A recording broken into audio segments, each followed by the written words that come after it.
on top. Yo, no, I ain't the type to give up. If I do something, man, I do it till I get what I want. I turn a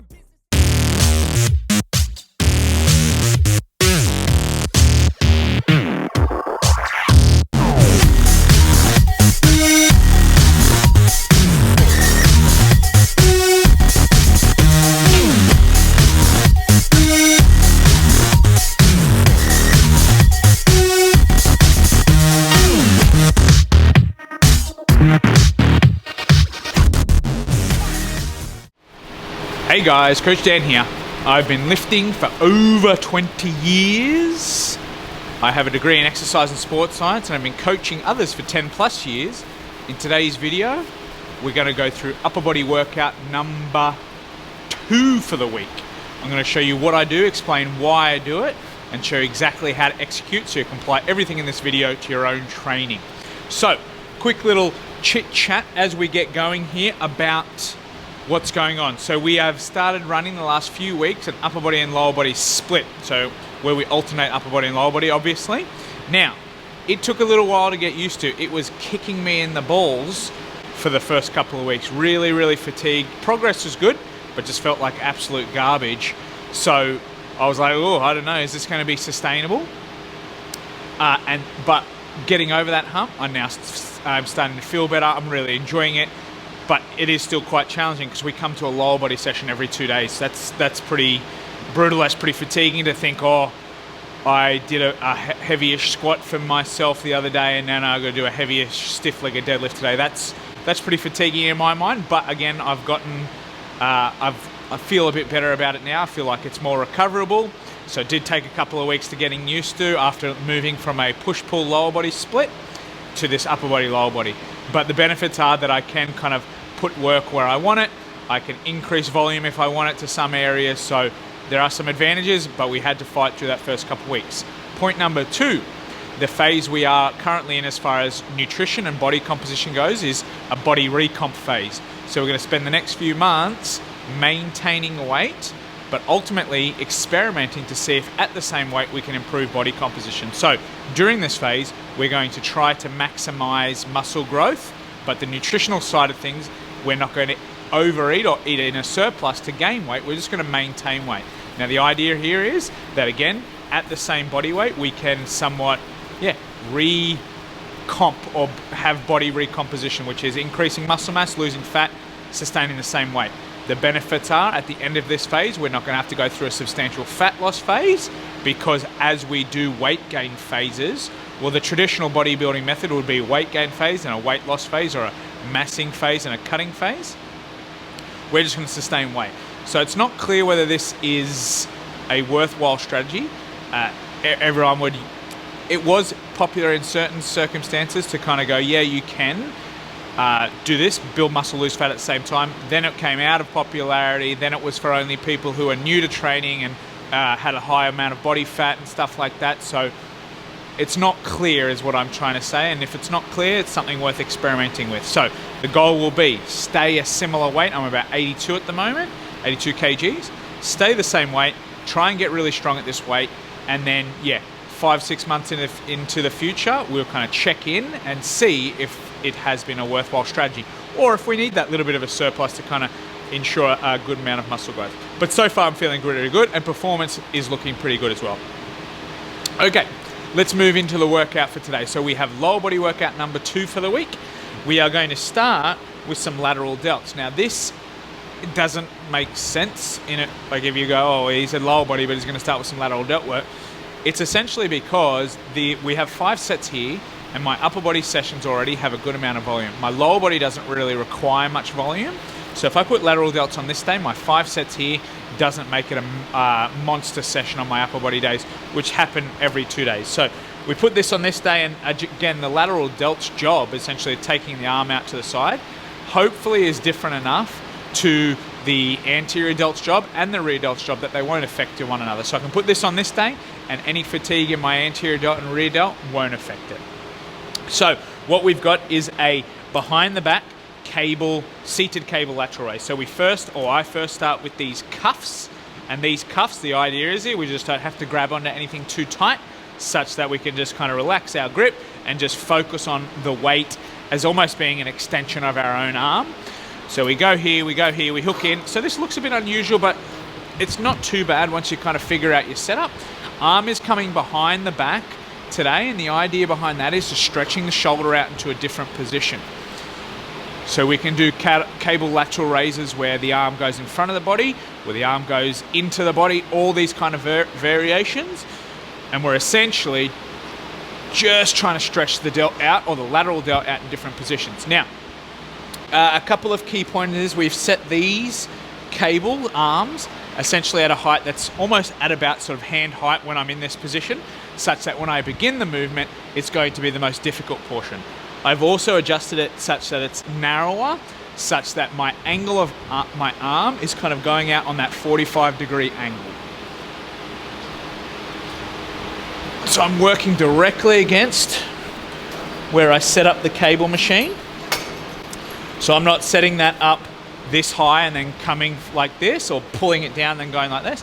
I'm setting that at a height and I'm going directly against where that cable is pulling me. So we're working directly against the resistance. So you can kind of figure that out. But for the lateral delt, if you sort of think about the anterior delt particularly, it's pulling your arm in this position. So we want to get outside that. Rear delt is kind of pulling your arm in that position. So you're somewhere in between those two. So for me, it's at about that 45-degree angle, or what we call the scapular plane. All right, so we hit lateral delts first, then we go into the lower body stuff. Let's do it.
Okay, lateral delts done. Now, again, doing the lateral delts on this day, which is a lower body day, is only there to essentially redistribute volume, or distribute volume such that we are not spending here 3 hours on an upper body day and just a brief little stint on a lower body day. We spread it a little bit more evenly.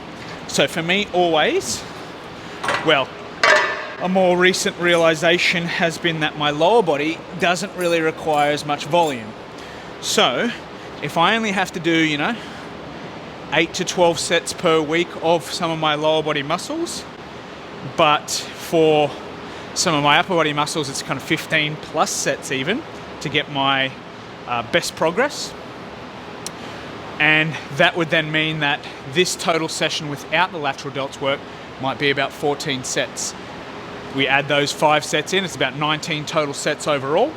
So with that in mind, if my upper body sessions at the moment are about 19 to 21 sets. So if I added 5 lateral delt sets onto that, it would be 26. So you can see that putting it on this day just means we're spreading out energy and time a little bit more evenly, such that I'm not here for ages on an upper body day just grinding it out forever and then nothing on this day.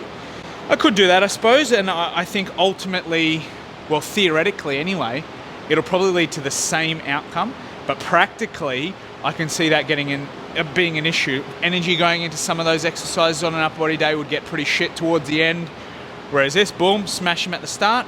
I now feel a bit warmer and it shouldn't affect our upcoming movements. So next up, speaking of upcoming movements, we're going a stiff-legged deadlift on this. Again, I've heard this called multiple things. ground base, something or other, multi-squat, blah, blah. It's a hammer strength thing. But I'm going to do a stiff-legged deadlift on this. Now, you don't see too many people do this, and I'm not exactly sure why. Maybe it seems like it's more for beginners, but I have some reasoning, right? So we have these 2 weight horns. We have this hinge point here. So what this can mean is we can change where we make this hard depending on how we add this. So this horn being closest to being directly outside the hinge point at the beginning means if I load most of my weight here, it's going to be hard at the beginning and easier as this weight gets above this horn. If I did it down here, as I get towards the end of the movement and this gets directly out from this hinge, it will get harder. So you can choose what's best for you.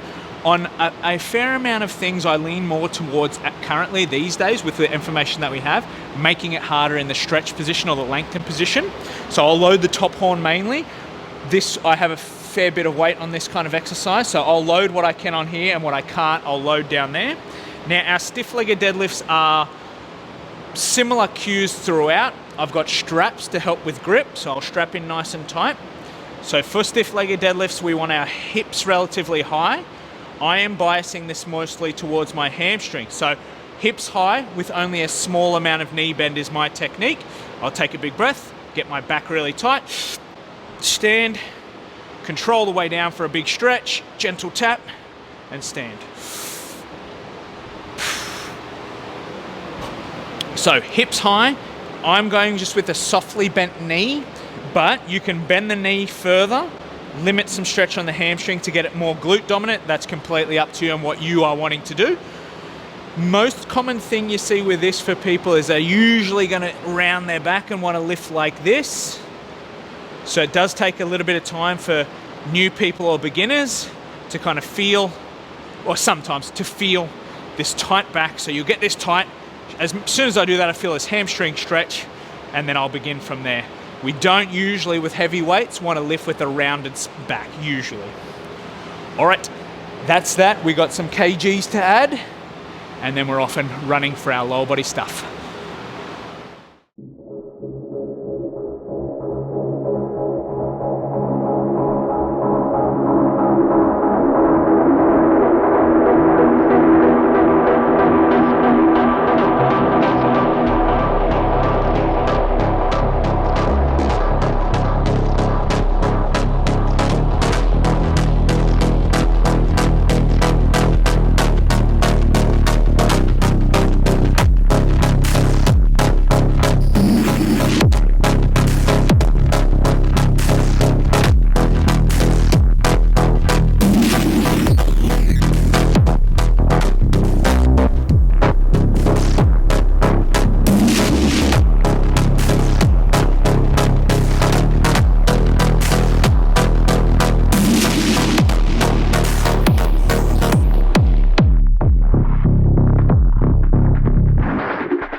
As we get ourselves geared up for our glute dominant exercise, which is going to be the rear foot and front foot slightly elevated split squat, a quick little discussion on stiff-legged deadlift that might be worthwhile is that some people are very, very enthusiastic that you must or you don't have to do some form of deadlift to build a thick or muscular posterior chain.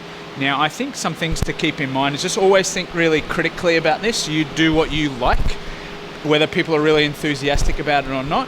You have to kind of play the experiment yourself. So like someone might say, as an example, you must do stiff-legged deadlifts, or stiff-legged deadlifts cause way too much fatigue. And again, those both may be true, but you can't know for yourself until you try. Now, there could be reasons that you don't do stiff-legged deadlifts, and that would be completely fine. You have no other option, a back injury, any kind of thing that kind of means you can't do that at a decent level.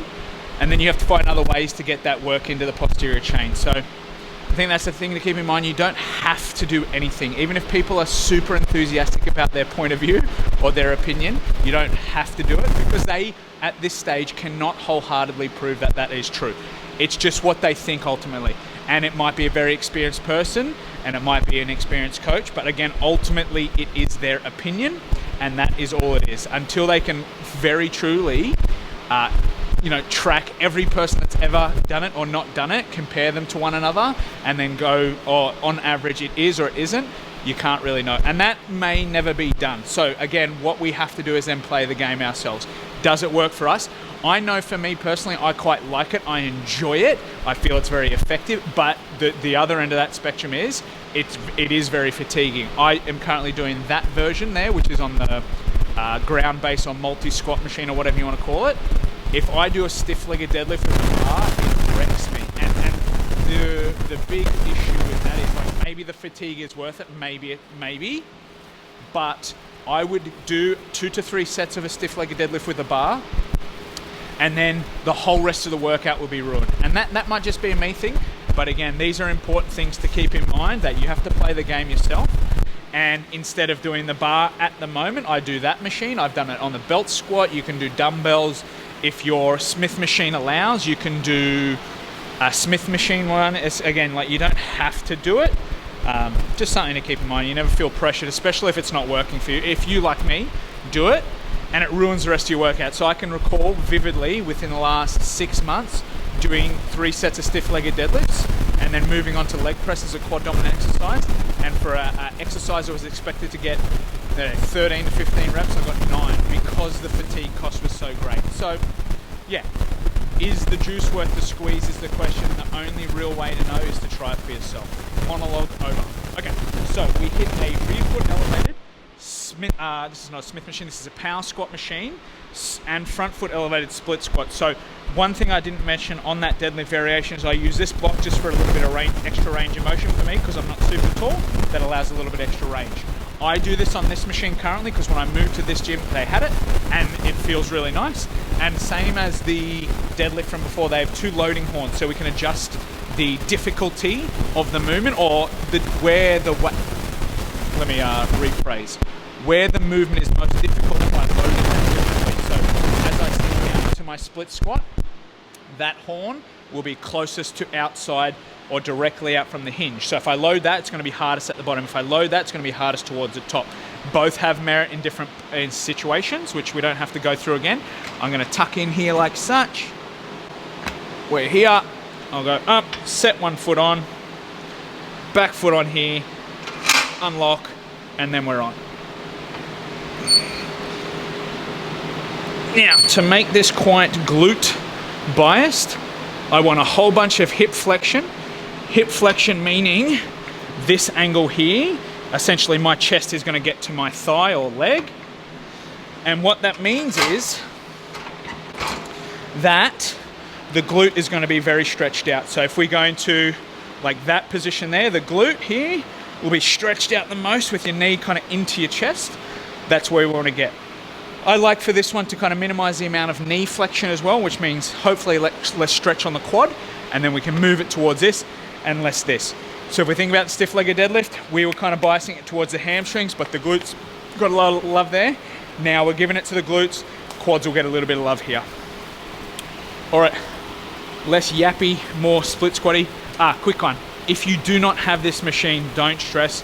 I've done this very effectively with dumbbells.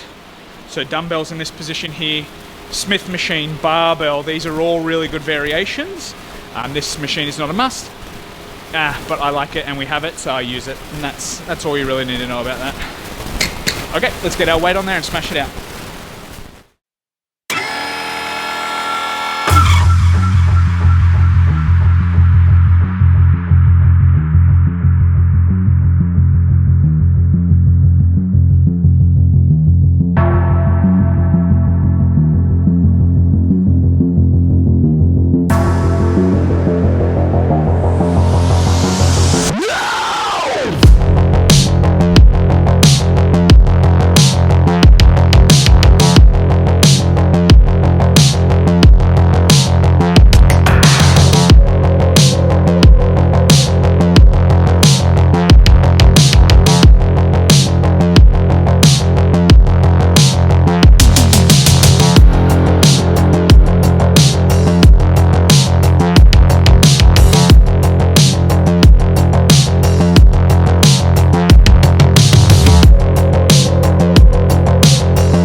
as we get set for our next movement, which is the pendulum or pendulum squat.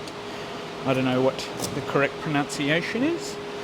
So one thing I have got comments over before is knee sleeves, and the comments were more so critical, but they basically said in a nice way, you're only using those. It wasn't in a nice way. I'm saying it in a nice way. Using those to lift more weight. I'm talking about my knee sleeves, right? Now, I don't know of any good information that says they make you lift significantly more weight, but I'm very open to be proven wrong. I simply use them for warmth and support. So I tore this ACL a long time ago now, but it's just kind of a general habit or thing that makes me feel comfy, which is to wear these to make me feel, supported, warm, all that kind of stuff. It's not to lift more weight necessarily. If you check out my technique, if I wanted to do things to make me lift significantly more weight, instead of using good technique, I would, rush to the bottom of exercises, bounce out of the bottom, all these kinds of things. These are only for warmth and support. I feel good at them. I try without them, and it's not like I feel like I'm going to break. It just feels nice and comfy. That is as simple as that. I can be criticized as much as anyone wants for that, but that's my feelings, and my feelings are valid, as my wife says. All right, anyway, pendulum squat. So what we've done up until now, we did that lateral raise, but again, that's not to do with the lower body stuff necessarily. Then we've had that stiff-legged deadlift, bias towards the hamstrings, getting the glutes. We've had this split squat next door, bias towards the glutes, get a little bit of the quads. We go to the pendulum squat, we bias towards the quads, get a little bit of glutes. And that sort of sounds a little bit complex, but I track that kind of stuff such that, this is a quad dominant, and I want to get off this and feel my quads the most, but I'm flexing at the hip and extending at the hip somewhat. So my glutes have to work and some other things have to work to get that going. But again, we're biasing it towards the quads. Now, to bias it towards the quads, we're going to choose a foot position that, again, opposite to the split squat from before, allows a large amount of knee flexion. So that's a large amount of knee flexion, and potentially limit the hip flexion a little bit, right? We're not, completely avoiding it, and we can't completely avoid it on a movement like this, but we probably don't. If you just want to make it a general overall movement, go for gold, make it feel where you want to feel. For me, if I want to make it more quad, a lot of knee flexion means a lot of quad stretch. Not a lot of hip flexion means not a lot of glute stretch, and potentially making it more effective for the quads versus the glutes. Now, if I wanted to make more hip flexion and make it potentially more glute dominant, I'd raise my feet up and sort of get my knees closer to my chest, as well as getting that knee flexion. But again, for me, we're going quads mainly with glutes as a assistant, a very good assistant. All right, let's add our weight on. This is the last of our big compound movements. This is a challenging workout. We're seeing progress nicely, which is a good thing, but it is a tough one. But once we get to the end of this, we have a few machines to go, some less systemically fatiguing stuff, you might say. So let's not be little wussies.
Okay guys, as we check out a couple more hardcore murals from the gym, Make sure to subscribe, make sure to like if you are liking the content, make sure to comment down below what you'd like to see more of, what you'd like me to ramble less about or more about, and we'll always continue to listen and progress together. So as we finish off the rest of the workout, a couple little movements to go. We've got machine adduction here. Only little tip I have for this one is leaning back to kind of open up the hip and stretch out the adductors.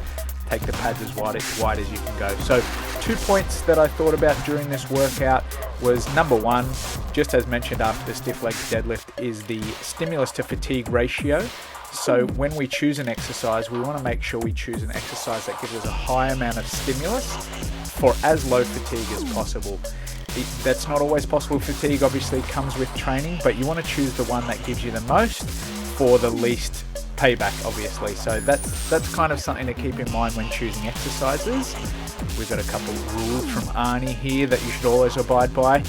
And number two is my double progression method. So my double progression method, as shown here, is that if we choose a particular weight and a rep range, and we can get to the top of that rep range, we'll simply add weight the next week. Now, if you can't add weight a week, you can add a couple of reps. So let's say, for example, I'm on this machine, I choose 10 to 20 reps for my calf raise here.